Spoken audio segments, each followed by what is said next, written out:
අද මම ඔයාලට අරන් ආවේ රසම රස පැණි ආප්ප හදාගන්න විදිය. ගොඩක් අය කැමති පැණි ආප්ප වලට. බිත්තර ඊස් නැතුව ලස්සනට ආප්ප ටික හදාගන්න පුළුවන්. බලමු කොහොමද හදාගන්නේ කියලා. තෙත හාල් පිටි ග්‍රෑම් 200ක් අරගන්නවා.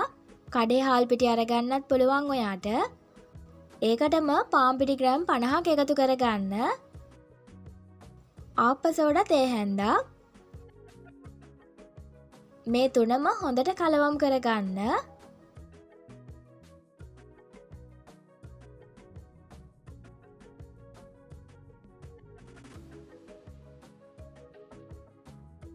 උකු පැණි මිලිලීටර් 100ක්. සීනි පැණි අරගන්නත් පුළුවන්. කිතුල් පැණි එහෙම තියෙනවා නම් ඒව අරගන්න. එතකොට ආප්ප ටික ගොඩක්ම රසට හදාගන්න පුළුවන්.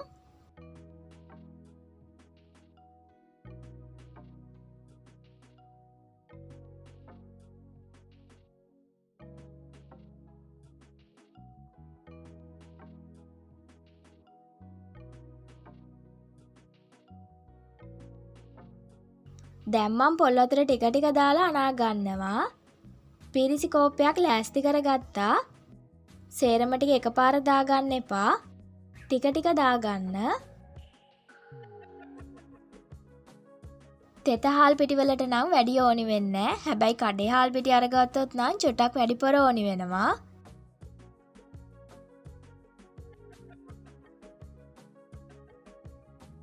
මේ වගේ උකුවට හදාගන්න. පැය 7-8ක්වත් වහලා තියන්න පිපෙන්න.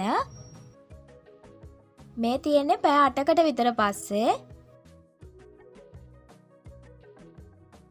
පිටි ටික පිපුණාට පස්සේ පොඩි පොඩි බුබුලු දානවා. ඒ වගේම සුවඳත් පොඩ්ඩක් විතර වෙනස් වෙනවා. හැන්දෙන් මේ විදිහට කරනකොට සිදුරු හැදිලා තියෙනවත් ඔයාලට පෙනෙයි. දැන් මම එකතු කරගන්නවා ලුණු ටිකක්. පොල් තෙල් තේ හැන්දක් විතර. බිත්තර එකතු කරගන්නේ නැති හින්දා පොල් තෙල් එකතු කරගන්නේ. එතකොට ආප්ප ටික ලේසියෙන්ම ගලව ගන්නත් පුළුවන්. උකු පොල් කිරි ටික ටික දාලා දියාරු බැටර් එකක් හදාගන්න.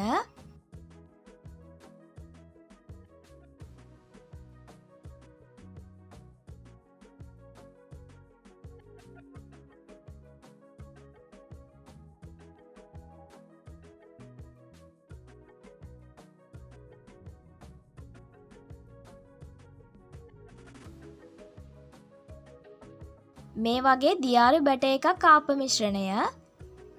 හැන්දෙන් මේ විදිහට බලපුවාම ටිකක් විනිවිද පේනවා.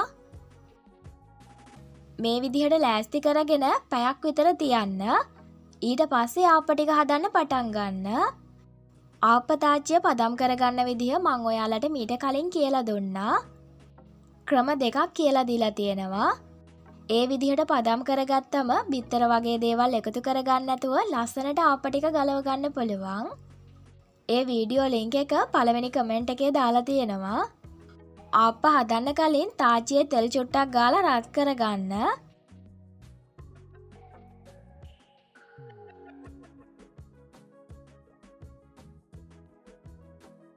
ගින්දර ගොඩක්ම අඩු කරලා පැණි ආප්ප හදාගන්නේ. පැණි එකතු කරලා හදාගන්න හින්දා ඉක්මනට කර වෙනවා. තප්පර 30ක් විතර යනකොට පාට වෙනස් වෙනවා. එතකොට පුළුවන් ආප්පේ ගලවලා දෙකට නවා ගන්න. පැණි ආප්පවල මැද්දට ගොඩක් දාගන්නත් එපා. මැද ටික අමු වෙලා වටේ ටික ගොඩක්ම කර වෙලා යනවා. නමා ගත්තට පස්සේ චුට්ටක් වෙලා තාච්චියේ තියලා ලිපෙන් අයින් කරගන්න. මැද ටික අමුවට එහෙම තිබුණොත් තැම්බෙනවා එතකොට. ආප්පයක් හදාගන්න හැම පාරම තෙල් චුට්ටක් ගාලා හදාගන්න. මේ විදිහට ලේසියෙන්ම පැණි ආප්ප හදාගන්න පුළුවන්. ගලව ගන්නත් ගොඩක්ම ලේසි.